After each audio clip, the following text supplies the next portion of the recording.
সুপ্রিয় নবম ও দশম শ্রেণীর শিক্ষার্থীবৃন্দ, আসসালামু আলাইকুম and welcome to আরকে English care. আজকের ভিডিওতে আমি আলোচনা করব তোমাদের নবম ও দশম শ্রেণীর ইংরেজি বইয়ের unit 11 reading from English literature, এখান থেকে লিসন 2। এর পূর্বের ভিডিওতে আমরা লিসন 1 বুকস কবিতাটি আলোচনা করেছি। তো আজকে আমরা আলোচনা করব লিসন 2 টু মাদার্স রিমেম্বার্ড, জোয়ান স্নো ডানকানসনের কবিতা। তো প্রিয় শিক্ষার্থী, আজকের ভিডিওতে আমরা সম্পূর্ণ কবিতাটি আলোচনা করব। ঠিক আগের মতোই এখান থেকে আমরা বাংলা সামারি দেখে নেব, এখান থেকে গুরুত্বপূর্ণ যে কঠিন শব্দের অর্থগুলো রয়েছে সেগুলো দেখে নেব, তারপরে এই কবিতাটিকে লাইন বাই লাইন এক্সপ্লেনেশন করব, বাংলায় বুঝিয়ে দেব। এরপরে এখান থেকে কিছু প্রশ্ন আছে সেগুলো আলোচনা করব। তো প্রিয় শিক্ষার্থীরা, আর কথা না বাড়িয়ে চলো আমরা মূল আলোচনায় চলে যাই। তো এখান থেকে আমরা সামারিটাকে একটু বাংলায় দেখে নিই। দেখো, এই আবেগময় কবিতায় কবিতার মায়ের জীবনের দুইটি রূপ বা পর্যায় তুলে ধরেছেন। প্রথম মা ছিলেন সেই যিনি তাকে জন্ম দিয়েছেন, লালন পালন করেছেন, ভালোবাসা ও দিক নির্দেশনা দিয়েছেন। কিন্তু বয়স বাড়ার সঙ্গে সঙ্গে এই মা মনের দিক থেকে দুর্বল হয়ে যান এবং এক সময় শিশুর মতো হয়ে পড়েন। তখন মেয়েটাই তার মায়ের শক্তি হয়ে ওঠে। কবি বলেন, জীবনের এই চক্র ঘুরে তিনি আবার তার মায়ের মতো হয়েছেন। এই কবিতা সন্তানদের শেখায় যে মায়েরা যেমন আমাদের জীবনের শুরুতে ভালোবেসেছেন, বার্ধক্যে আমরাও তাদের ভালোবাসা ও যত্নে ভরিয়ে দেই। এটাই প্রকৃত ভালোবাসা। তো প্রিয় শিক্ষার্থীরা, টু মাদার্স রিমেম্বার্ড কবিতায় যে মূল কথা বা মূল ভাব সেটি কিন্তু তোমাদেরকে আমি বাংলায় বলে দিয়েছি। এরপরে এখান থেকে আমরা কিছু গুরুত্বপূর্ণ ওয়ার্ড মিনিং দেখে নেই, তারপরে আমরা কবিতাটিকে লাইন বাই লাইন পড়ব। তো দেখো, রিমেম্বার্ড স্মরণ করা, ক্লেইম ক্লেইম হচ্ছে দাবি করা, ডাইভার্স বিভিন্ন বা বৈচিত্র্যময়, নার্চার্ড লালন পালন করা, লঞ্চড শুরু করা, কেরিয়ার জীবন পথ বা পেশা, ফিচার্স ফিচার্স মানে হচ্ছে চেহারা বা অবয়ব, এক্সপ্রেশনস মুখাবয়ব বা অভিব্যক্তি, এক্সাম্পলস উদাহরণ, সেন্সড অনুভব করা, ক্লাউডেড মলিন হওয়া বা ঝাপসা হয়ে যাওয়া, স্ট্রেঞ্জার অপরিচিত ব্যক্তি, আর্মস লেন্থ বাহুর দৈর্ঘ্য দূরত্ব বা স্বল্প দূরত্ব, স্ট্রেংথ শক্তি, ফুল সার্কেল সম্পূর্ণ চক্র জীবনের এক পর্যায়ে ফিরে আসা। তো প্রিয় শিক্ষার্থীরা, আমরা এখান থেকে গুরুত্বপূর্ণ ওয়ার্ড মিনিংও দেখে নিয়েছি। এরপরে যে আমাদের কবিতাটি রয়েছে মূল টেক্সট, সেটিকে আমরা বাংলা অর্থ সহ লাইন বাই লাইন পড়ব। তো জানো তোমরা যারা নিয়মিত আমার ক্লাস করো যে আমি প্রত্যেকটা সেন্টেন্স বা লাইনের পরে কিন্তু তার বাংলাটা দিয়ে থাকি। তো আজও তার ব্যতিক্রম হয়নি। তো দেখো, টু মাদার্স রিমেম্বার্ড বাই জোয়ান স্নো ডানকানসন। এই জোয়ান স্নো ডানকানসন হচ্ছে রাইটার, অর্থাৎ টু মাদার্স রিমেম্বার্ড নামে কবিতাটি তিনি লিখেছেন। তার নাম হচ্ছে জোয়ান স্নো ডানকানসন। তো আশা করি তোমরা বুঝতে পেরেছো। তো আমরা এখন কবিতাটি শুরু করছি। I had two mothers I claim. আমার দুই মা ছিল, আমি দাবি করি আমার দুইজন মা ছিল। Two different people yet with same name, দুইজন আলাদা ব্যক্তি কিন্তু নাম ছিল এক। Two separate women diverse by design, দুইজন পৃথক নারী গঠনে আলাদা। But I loved them both because they were mine, তবু আমি দুজনকেই ভালোবাসতাম কারণ তারা আমার ছিল। The first was the mother who carried me here, প্রথমজন ছিলেন সেই মা যিনি আমাকে গর্ভে ধারণ করেছেন। Gave birth and nurtured and launched my career, তিনি জন্ম দিয়েছেন, লালন পালন করেছিলেন এবং আমার জীবনের শুরু করেছিলেন। She was the one whose features I bear, তার চেহারা আমি ধারণ করেছি। Complete with the facial expressions I wear, যেমন আমি মুখ অবয়বেও তার অনুরূপ। She gave me her love which follows me yet, তিনি আমাকে ভালোবাসা দিয়েছেন যা এখনো আমাকে অনুসরণ করে। Along with the examples in life she said, আর জীবনে তিনি যেসব উদাহরণ রেখে গেছেন। As I got older she somehow younger grew, আমি যখন বড় হচ্ছিলাম তিনি যেন ছোট হয়ে যাচ্ছিলেন। And we had laugh as just mothers and daughters do, আর আমরা হাসতাম যেমন মা মেয়ে করে। But then came the time that her mind clouded so. কিন্তু তারপর এক সময় এলো যখন তার মন ঝাপসা হয়ে গেল। And I sensed that the mother I knew would soon go.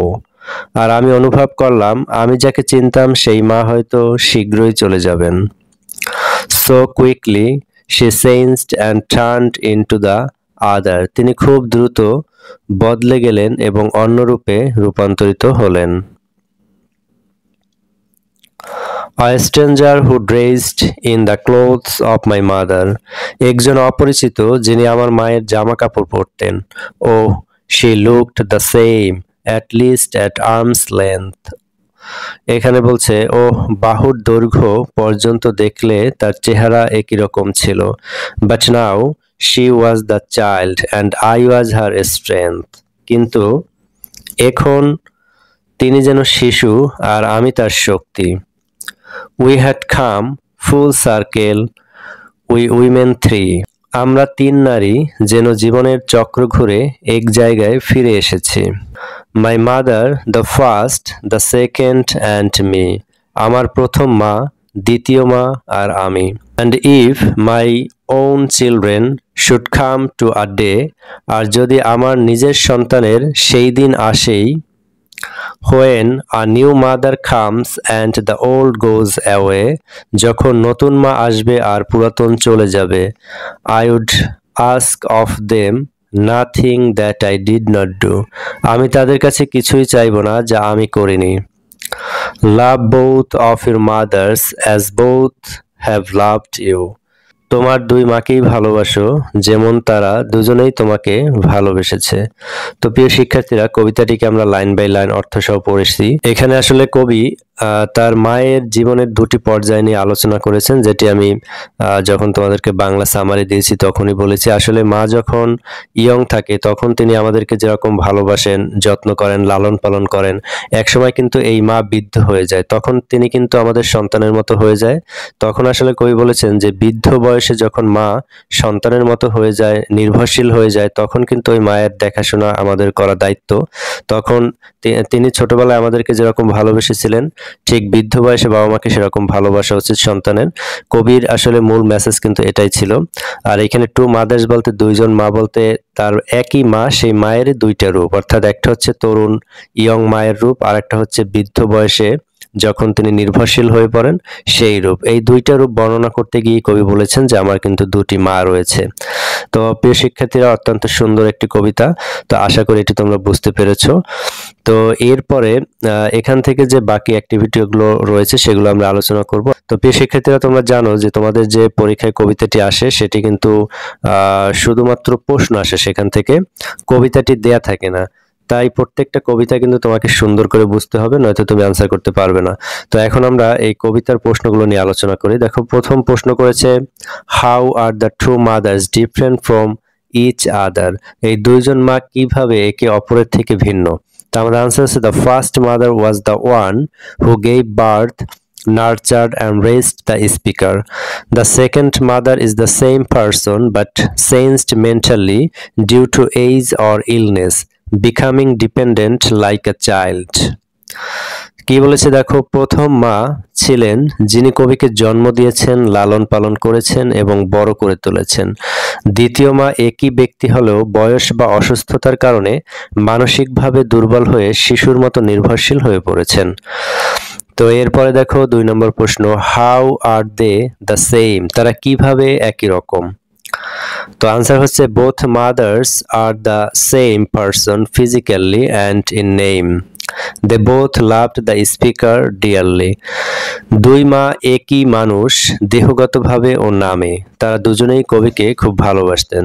তো আসলে কিভাবে তারা দুইজন ডিফারেন্ট সেটাও আমরা জানলাম এবং কিভাবে তারা দুইজন একই সেটাও কিন্তু আমরা জানলাম। তারা দুইজন একই হচ্ছে ফিজিক্যালি মানে দেহগতভাবে বা শারীরিকভাবে এবং হচ্ছে নামে, অর্থাৎ দুজনের নামই কিন্তু সেম। এরপরে দেখো 3 নম্বর প্রশ্ন করেছে what did the first mother do to the speaker. অর্থাৎ প্রথম মা স্পিকার বা কবির জন্য কি করেছেন। The first mother carried to speaker, gave birth, nurtured her and guided her life with love and good examples. প্রথম মা কবিকে গর্ভে ধারণ করেছেন, জন্ম দিয়েছেন, লালন পালন করেছেন এবং ভালোবাসা ও জীবনের সুন্দর উদাহরণ দিয়ে দিক নির্দেশনা দিয়েছেন। এরপরে 4 নম্বর প্রশ্ন, who was the speaker second mother? Speaker বা কবির দ্বিতীয় মা কে ছিলেন? ডিসক্রাইব হার ব্রিফলি, তাকে সংক্ষেপে বর্ণনা করো। আনসার হচ্ছে the second mother was the same women but as she aged she became mentally weak and child like. দ্বিতীয় মা একই ব্যক্তি, কিন্তু বয়স বাড়ার সঙ্গে সঙ্গে তিনি মানসিকভাবে দুর্বল হয়ে শিশুর মতো আচরণ করতে শুরু করেন। এরপরে দেখো 5 নম্বর প্রশ্ন, what would be the speaker's advice to her own children? কবির নিজের সন্তানের প্রতি তার উপদেশ কি হবে? তো আমাদের আনসার হচ্ছে দেখো, she would advise her children to love both of their mothers, the active and the dependent one, just as she loved both forms of her mother. তিনি তার সন্তানদের উপদেশ দেবেন যেন তারা তাদের মায়ের উভয় রূপকে সবল এবং দুর্বল অবস্থায় ভালোবাসে, যেমন তিনি তার মায়ের উভয় অবস্থাকে ভালোবেসেছিলেন। এরপরে 6 নম্বর প্রশ্ন, এখানে বলেছে who are the three women referred to in the poem? এই কবিতায় নির্দেশিত 3জন মহিলা কে বা 3জন নারী কে? ব্রিফলি ডিসক্রাইব দেম, তাদেরকে সংক্ষেপে বর্ণনা করো। আনসার হচ্ছে the three women are the speakers first mother, active and nurturing; the speaker's second mother, aged, childlike; the speaker herself, who becomes the caregiver. কবিতায় উল্লেখ করা 3জন নারী হলেন কবির প্রথম মা, সবল ও যত্নশীল, যিনি ছিলেন ইয়ং বয়সে; কবির দ্বিতীয় মা, বয়সের কারণে শিশু সদৃশ দুর্বল, অর্থাৎ বৃদ্ধ বয়সে যেন তিনি শিশুর মতো ডিপেন্ডেন্ট, নির্ভরশীল হয়ে পড়েছিলেন। এরপরে 3 হচ্ছে কবি নিজে, যিনি পরে মায়ের সেবাদানকারী হয়ে ওঠেন। তো এরপরে দেখো 7 নম্বর যে প্রশ্ন, সেটি হচ্ছে what should children do to their mother and why? শিশুদের তার মায়ের প্রতি কি করা উচিত এবং কেন? তো আমাদের আনসার হচ্ছে দেখো, children should love both versions of their mother because the mother has always loved them in every stage of life. সন্তানদের উচিত মায়ের সব রূপকে ভালোবাসা, কারণ মা জীবনের প্রতিটি পর্যায়ে সন্তানকে ভালোবেসেছেন। তো প্রিয় শিক্ষার্থীরা, আজকে আমাদের লাস্ট প্রশ্ন 8 নম্বর, এখানে বলেছে দেখো, do you like this poem? তুমি কি এই কবিতাটি পছন্দ করো? হোয়াই, কেন?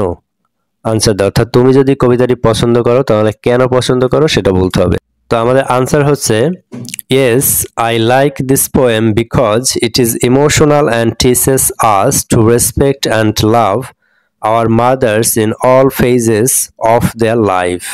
হ্যাঁ, আমি এই কবিতাটি পছন্দ করি কারণ এটি আবেগপূর্ণ এবং আমাদের শেখায় জীবনের প্রতিটি ধাপে মাকে শ্রদ্ধা ও ভালোবাসা দিতে।